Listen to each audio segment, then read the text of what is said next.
할렐루야, 좋은 아침입니다. 오늘 이 말씀을 통해서 예수 그리스도가 나의 부요함이 되는 그런 하루의 삶이 되시기를 주님의 이름으로 축복합니다. 자, 오늘은 요한계시록 2장 8절로부터 11절, 당신의 부요함의 척도는 이라는 제목을 가지고 오늘 은혜를 나누고자 합니다. 오늘도 말씀을 단락구분하지 않고 오늘 특별히 오늘 서문학교에 대해서 말씀을 나누고자 합니다. 자, 우리가 이제 계속해서 요한계시록 7개 교회를 볼 텐데 그 중에 두 번째 교회인데요. 자, 제가 좀 성경을 연구하다가 보니까 좀 독특한 걸 발견했어요. 여러분, 우리가 구약의 가장 처음 5권을 모세 오경이라고 하는데 창세기, 출애굽기, 레위기, 민수기 그리고 신명기죠.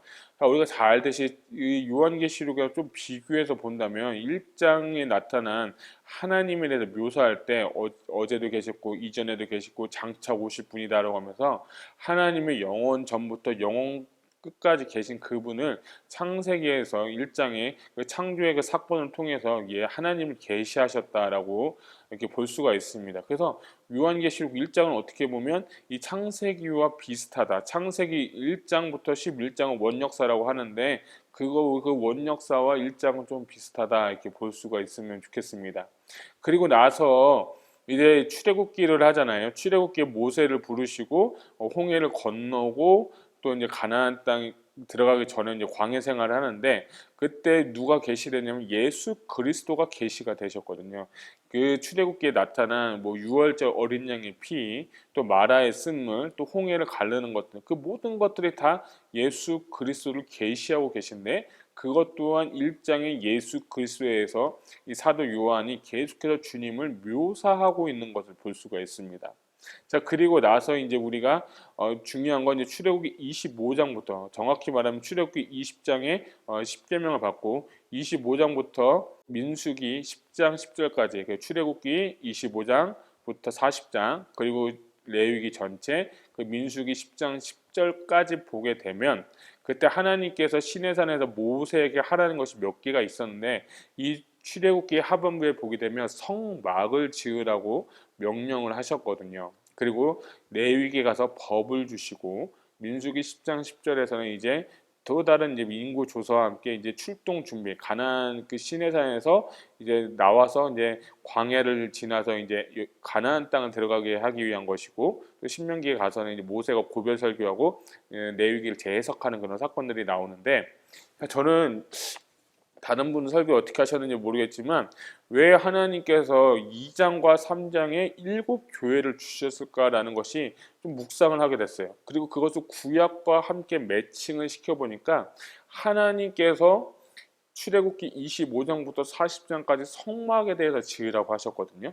그러니까 그 성막이 이제 두 번째인데 그 두 번째가 이 요한계시록 2장과 3장에도 교회라는 단어를 통하여서 나타나고 있다는 거예요. 그러니까 제가 이걸 이렇게 비교해 보면서 그래도 요한계시록이 정말 중요한 책이구나. 책 중에 책이구나. 모든 것을 다 갖고 있다. 자, 그러면 이 레위기는 1장부터 5대 제사가 나오게 되거든요. 그럼 4장, 계시록 4장에 보면 천상의 예배가 나오고 있는 거예요. 그러니까 성막 주시고 그리고 제사법을 주시고 오늘 7개 교회를 주시고 그리고 천상 예배를 가르쳐 주시고 이게 저한테 이렇게 좀 명확하게 보이다 보니까 그래서 성경을 계시록이 풀리면 신약이 풀리고 구약이 풀린다는 그 학자의 말씀처럼 조금 저는 이렇게 연결이 되는 거예요. 그런 관점에서 하나님께서는 우리가 정말 성전의 삶을 살기 원하고 너희가 하나님의 성전인 것을 알지 못하느냐 하는 것처럼 우리의 그 성전을 다시 한번 점검하고 우리의 성전에 대해서 다시 한번 힘을 얻고 깨끗하게 할 수 있는 저와 여러분 되시기를 주님의 이름으로 축복합니다. 이런 말씀을 주신 하나님을 찬양합니다. 자, 오늘은 8절부터 11절까지 이제 서문학교에 대해서 이야기를 하려고 합니다. 자, 지난 시간에는 우리가 에베소 교회에 대해서 배웠는데, 자, 이 서문학 교회하고 에베소 교회는 약간 차이가 있습니다. 에베소 교회는 우리가 지난 시간에 말씀드린 것처럼 사역적인 면에 있어서 너무 훌륭하다고 말씀드렸습니다. 그리고 그들은 이 로마의 그 식민지 가운데 그 로마 주라고 생각하시면 좋은데 그 주의 경제적인 중심지였어요. 그러니까 돈이 많다는 거죠. 너무 풍요로운 곳이에요. 그것 때문에 첫사랑을 잃어버리지 않았을까, 저는 이렇게 좀 조심스럽게 제가 이렇게 묵상을 해봤어요. 돈이 많으니까. 그러니까 돈 하나님 없이도 살 수 있다는 그런 물질주의 때문에 첫사랑을 잃어버리고 점점 세속화되지 않았을까, 그런 생각을 하면서 이 에베소 교회에 이 하나님께서 첫사랑을 회복하라라고 하면서 말씀을 주셨던 것 같아요. 자, 그런데 오늘 이 8절부터 나오는 이 서문학 교회는 이 에베소 교회와 정반대입니다. 즉 아주 가난하고 궁핍한 그 교회가 바로 서문학 교회예요. 그런데 9절에 보니까 환난과 궁핍을 알거니와 라고 하면서 그 당시 이 1세기 서문학 교회의 영적 상태는 돈도 없고 부유하지 못하지만 거기에 더해서 환난과 핍박이 있는 자라고 하지만, 주님은 그 교회에 대해서 뭐라 말씀하시냐? 실상은 내가 부유한 자니라. 저는 이 말씀이 되게 저게 은혜가 됐어요. 부유한 자니라. 또 하나 이 서문학교의 좋은 독특한 특징 중에 하나는 이 책망이 없는 거예요. 오히려 칭찬만 받은 교회가 어떤 교회냐? 서문학교회라는 것입니다. 와, 우리 눈에 볼 때, 우리 삶의 그 육신적인 눈을 볼 때 에베소 교회가 정말 칭찬받고, 에베소 교회는 다 잘했잖아요. 사역도 잘하고 돈도 많고 정말 열심히 있고, 그런 교회가 칭찬받고 부유한 교회라고 생각하는데, 이 정반대의 교회를 보시면서 하나님은 이 교회가 너희가 환난과 궁핍도 있고 어려움도 있지만 그럼에도 불구하고 너희가 실상은 부유한 자라고 주님은 명확하게 성경에 기록하고 있는 거예요. 여러분, 저는 이 말씀을 통해서 우리의 생각이 터닝 포인트가 되기를 바랍니다. 이걸 개인으로 한번 생각해 볼까요? 내가 좀 돈도 없고 높은 지위에 있지도 않고 출세하지도 않고 우리 자식들이 조금 좀 잘 안 되는 것 같고, 내 비즈니스라든지 내 사업이라든지 나의 정말 직장이 남들의 보기에 비해서는 참 초라해 보이고 막 그렇지만, 근데 주님은 그런 자들에게 오늘 말씀하시는 거예요. 아니다. 너는 그래도 내가 사랑하는 자녀고 내가 너를 부유하게 생각하고 있다. 여러분, 1세기 그 독자, 내가 서문학교의 교인으로서 한번 생각을 해봐요. 이 얘기를 들었을 때 얼마나 참 감동이 됐고, 감동을 넘는 그 감정, 감격, 그 이상의 감격을 위로가 되었을 것 같아요. 그러니까 우리는 위로라고 표현하지만 이 서문학교의 성도님들이 이 편지를 받았을 때, 진짜 주님이 우리를 이렇게 생각하시는구나, 주님이 우리를 이렇게 보고 계시는구나 하고 위로와 소망이 되었을 것 같아요. 요한계시록의 이 서문학교에 주시는 편지가 여러분에게도 동일한 은혜가 되기를 주님의 이름으로 축복합니다. 그 은혜가, 그 소망이 우리한테도 있을 때 오늘 하루를 이겨낼 수 있는 힘이 생기고 믿음이 자라나게 되고, 오늘 하루도 정말 염려, 걱정, 근심, 특별히 낮은 자존감 등 이런 모든 것들이 다 사라져버리고 우리 그 부유함을 가지고 살아갈 수 있는 저와 여러분 되시기를 주님의 이름으로 축복합니다. 8절 보게 되면 서문학 교회의 사자에게 편지하라. 처음이면 마지막이요 죽었다가 살아나신 이가 이르시되. 자, 이 8절도 주님을 묘사하는 거죠. 처음이면 마지막이고 죽었다가 살아나신 이 예수 그리스도를 묘사하고 있죠. 하여튼 7개 교회에 예수님을 묘사하는 방법이 다 독특한데 이것이 다 이 교회에 필요한 말씀이라는 걸 여러분 좀 아셨으면 좋겠습니다. 자, 9절과 10절 읽어드릴게요.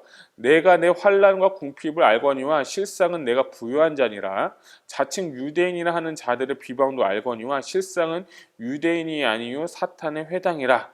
너는 장차 받을 고난을 두려워하지 말라. 볼지어다 마귀가 장차 너희 가운데서 몇 사람 오게 던져 시험을 받게 하리니 너희가 10일 동안 환난을 받으리라.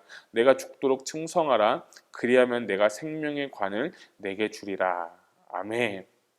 자, 9절에 보게 되면 환난과 궁핍을 다 안다고 주님 말씀하셨죠. 이것이 그 서문학교의 성도들한테 위로가 되는 거예요. 자, 그런데 보니까 자칭 유대인이라 하는 자들의 피망도 나도 알고 있다. 이거 환난도 알고 궁핍도 아는데, 그 당시 이 서문학교의 이 문제 중에 하나가 자칭 유대인이라고 하는 자들의 그 핍박도 비방도 나는 알고 있다라고 하는 거예요. 그러니까 특별히 이렇게 보니까 너무나도 부유한 교회에 유대인들의 그 비방이 있었다는 거죠. 그러니까 이것을 좀 배경을 설명하게 되면, 그 당시에 유대인이라고 하면 두 분류로 나누가 있어. 정통 유대인들 그리고 기독교로 개종한 유대인들이 있어요. 그 당시 이제 로마 압제 가운데 살고 있는데 그 어떤 법이 있었냐면 교회를 다니는 사람을 이렇게 고발을 하게 되면 로마 관청이라든지 그 정부에 고발을 하게 되면 교회 다니는 그 사람 고발당한 사람의 전 재산을 다 몰수를 받게 됩니다. 그 몰수를 받게 되고 신고한 사람은 그 재산의 10분의 1을 갖게 되는 겁니다. 그러한 법이 있어서 오늘 보니까 유대인들의 자칭 유대인들이 하는 그 비방을 안다고 했습니다. 그런 신고 때문에 그런 어려움 때문에 환난과 궁핍과 핍박이 그들 가운데 있었다는 거예요. 쉽게 표현해서 너 교회 다니지? 그럼 너 전 재산 몰수될 거야. 내가 너 관청에 신고할 거야. 너 교회 다닌 거 신고할 거야. 이렇게 서문학교의 성도들이 목숨을 걸고 교회 생활을 그때 시작했는데 그 어려움과 환난과 핍박과 궁핍함이 있었는데 전 재산이 몰수되는 그런 상황 가운데서도 이 유대인들 예수님을 믿는 사람들이 그럼에도 불구하고 신앙을 지켰다는 것에 여러분 주목하시기를 바랍니다. 만약에 여러분 이런 상황이면 여러분 믿음 지킬 수 있을까요? 야, 너 예수 믿으면 취직도 못하고 집도 다 빼앗기고 네가 가지고 있는 차도 다 뺏겨. 너는 길거리에 나가서 홈리스가 되어야 돼. 거지가 되어야 돼. 이럴 때 과연 나는 신앙을 지킬 수 있을까? 이럴 때 진짜 나는 믿음을 지킬 수 있을까? 우리가 서문학 교회 성도들이 되어서 이러한 상황을 한번 생각해 봤으면 좋겠어요. 그런 그들에게 주님은 내가 다 안다라고 주님은 위로하고 있는 거예요. 근데 우리가 위로를 받는 것도 사람의 위로가 아니라 말씀을 통해서 하나님의 그 위로를 받을 때 우리가 진짜 위로를 받게 되고 하나님과 깊은 교제와 사랑을 경험하게 되는 겁니다. 에베소 교회는 다 있었다고 했잖아요.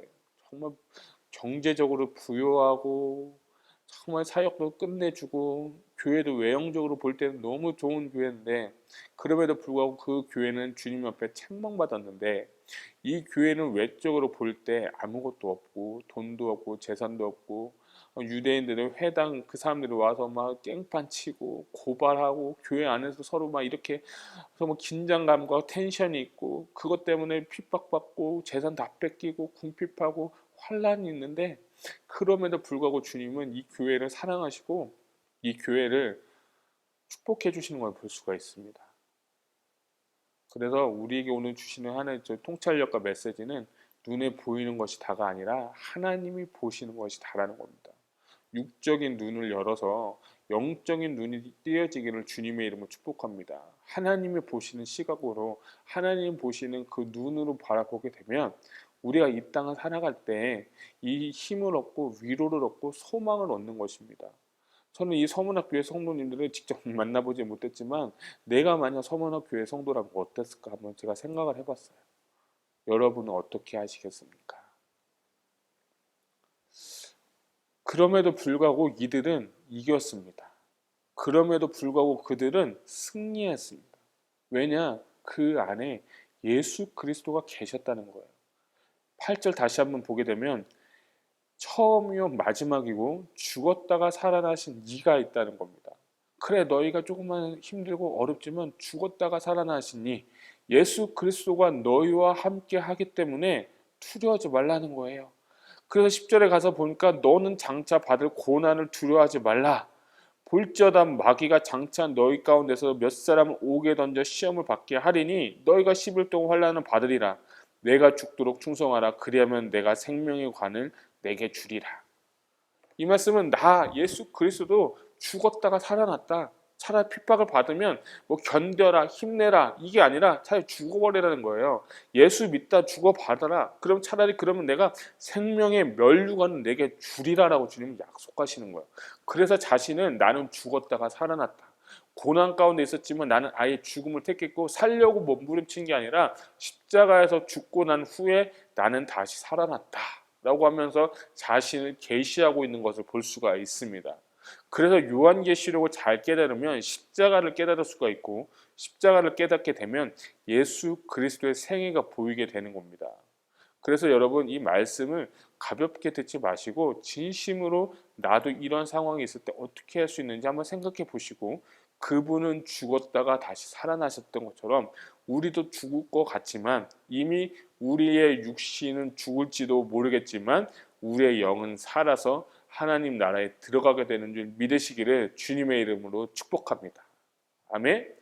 그래서 그 유대인들의 비방이라는 것은 사탄의 회당이라고 표현하는 것이고, 10절에 가서는 마귀가 너희 가운데 시험하게 될 것이다 라고 하면서 너희가 지금 무엇을 하고 있느냐? 영적 전쟁을 하고 있는 거다. 사람이 유대인 사람들이 너를 죽인 것 같지만 그 배후에 있는 사탄이 그들의 마음을 움직여서 너에게 핍박과 환난을 주고 있는 거다. 그러니까 조금만 참아라. 조금만 더 견뎌라. 이런 이야기를 서문학교에게 이야기하고 있는 것을 볼 수 있습니다.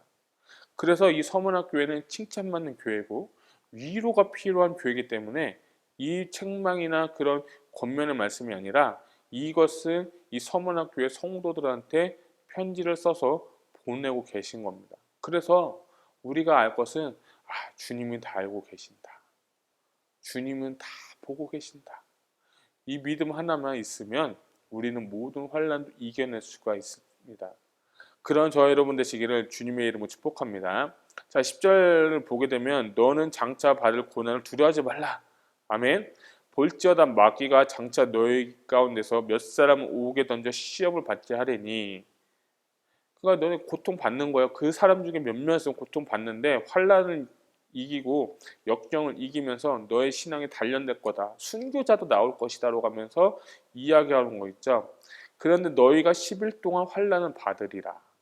여기서 성경학자들은 10일이라는 것을 어떻게 해석하냐면, 이제 심볼들이 나왔지만 어떤 학자들은 이 그 당시 요한이 있었던 도미티아누스 황제 때부터 10대까지의 기간을 이야기한다고도 설명합니다. 그러니까 10대 콘스탄티누스라는 그 사람이 기독교를 국교회하기 전까지의 그 10대를 이야기하면서 그 10대를 이렇게 푸는 분도 있고, 또 다른 방법은 이 10이라는 숫자는 되게 작은 숫자죠. 뭐 성경에 이제 계시록을 보게 되지만 1260일, 42달, 뭐 한때, 두때, 그리고 반, 뭐 이런 식으로 하면서 3년 반 이렇게 얘기하고 하는데, 이 10이라는 숫자를 그렇게 표현한다면 작은 숫자라는 거죠. 그 조금만 견뎌라. 조금만 참고, 만약에 순교를 당한다고 하면 그냥 죽어버려. 죽어. 그냥 십자가 죽어. 그럴 때 내가 너희에게 면류관을 주겠다. 죽도록 충성하라. 여기서 우리 충성하는 단어는 순교하라는 얘기로도 표현된다고 지난 시간 말씀드린 것처럼, 죽도록 충성하면 내가 너에게 생명의 면류관을 주리라. 죽음이 아니라 생명의 면류관을 너에게 주리라고 하면서 주님이 그들에게 위로하고 권면하는 모습을 볼 수가 있습니다. 자, 지금은 우리가 좀 교회를 다닌다고 해도 뭐 핍박하는 사람이 그렇게 많지도 않고, 옛날 우리 어르신들만 해도 이제 어머님들이 믿으실 때 남편이 핍박하고 뭐 시어머니 시아버지가 핍박하고 그런 분들 되게 많았어요. 그래서 막 기도하고 열심히 하나님 기도해서 가족 구원하신 분들 되게 많았잖아요. 그 간증들도 우리가 다 알지만 지금은 핍박하는 사람이 없어요. 그러나 성경은 이야기하고 있는 거예요. 언젠가 그런 날이 올 것이다. 코로나 때문에 교회의 문이 닫히고 예배가 공교회에 모여서 하는 것도 아니고 온라인 예배 드리고, 온라인 예배가 나쁘다는 건 아닙니다. 그러면서 또 어떤 정부라든지 어떤 그 압력에 의해서 교회의 예배를 못 드리게 하는 날이 올 수도 있다는 것이죠. 교회 시대가는 환란이 찾아올 때 우리는 어떻게 준비해야 될 것이냐. 그 가운데 분명히 순교자도 나오게 될 것이고, 그 가운데 매스컴을 타서 정말 비난받는 일도 많을 것이고, 그 가운데 여러분이 환란과 궁핍에 있을 수도 있고, 그것 때문에 어쩌면 힘들어할 수도 있습니다. 그 나라가 어디입니까? 지금 북한입니다. 그 나라가 어디입니까? 지금 중국입니다. 모슬렘입니다. 이슬람 국가들입니다. 여러분 이럴 때 예배를 어떻게 드리겠습니까? 여러분 그때를 위해서 무엇을 준비하시겠습니까?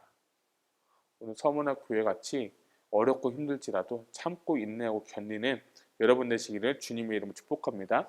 자, 11절 이제 마지막으로 또 권면하죠. 귀 있는 자는 성령이 교회들에게 하시는 이 말씀을 들을지어다. 이기는 자에게는 둘째 사망의 해를 받지 아니하리라. 아멘. 자, 그래서 여기서 보게 되면 목사님 둘째 사망이 뭐예요? 라고 물어보면 그럼 둘째 사망이 있다는 것은 첫째 사망도 분명히 있겠죠. 여기 첫째 사망이라는 것은 육신의 죽음을 의미하게 되는 것이고 둘째 사망에는 영혼의 파멸, 영혼이 이 불목 가운데 지옥에 떨어지는 것을 볼 수가 있는데 요한계시록에 보면 백보자 심판 이후에 불못에 들어간다. 그 둘째 사망의 해를 받지 않는다는 것은 너희가 그 불못 지옥에 들어간 것이 아니라 천국에 들어갈 것인 것을 약속하고 있는 겁니다. 그래서 9절 죄송합니다. 8절에 예수 그리스도를 죽음 있다가 다시 살아난 자로 표현하시면서 이 11절 마지막에 둘째 사망의 해를 받지 않는다라고 이렇게 종결을 시키면서 예수 그리스도가 죽었다 살아나서 하늘 보좌 우편에 앉아 계시고 다시 재림하셔서 심판하시고 천년 왕국 이후에 다시 천국에 가서 영원한 곳에 사는 것처럼 너희가 지금 잠자는 것 같이 죽는 것 같지만 그 죽는 것이 아니라 영은 살아서 하늘나라에 가서 너희는 둘째 사망의 해를 받지 않고 영원한 하나님 나라에서 거할 것이다. 이렇게 주님이 서머나 교회 성도들한테 위로하고 있는 것을 볼 수가 있습니다. 그래서 결론적으로는 우리가 어떤 상황과 어려움이 있을 때 예수 믿는 것 때문에 세상과 충돌할 때 핍박받고 환난받고 우리 서머나 교회처럼 모든 전 재산 다 잃어버리고 어려움이 있을 때 기억하십시오. 여러분은 둘째 사망의 해를 받지 않고 천국의 주님과 함께 영원히 사는 상급을 받게 될 것입니다. 그리고 생명의 멸류관을 받고 주님과 함께 왕노릇하는 그런 삶을 살게 될 것입니다. 선택은 우리가 하는 것입니다. 세상을 따를 것인가 아니면 영원한 천국에 가서 주님과 함께 동행할 것인가. 이것은 여러분의 믿음이고 여러분의 선택과 판단에 의해서 결정되는 것입니다. 저는 여러분들이 바라옵기는 우리 모두가 다 이 말씀을 믿고 신뢰하고 정말 생명의 멸류관을 다 받아서 둘째 사망해를 받지 않고 칭찬받는 저와 여러분 되시기를 주님의 이름으로 축복합니다.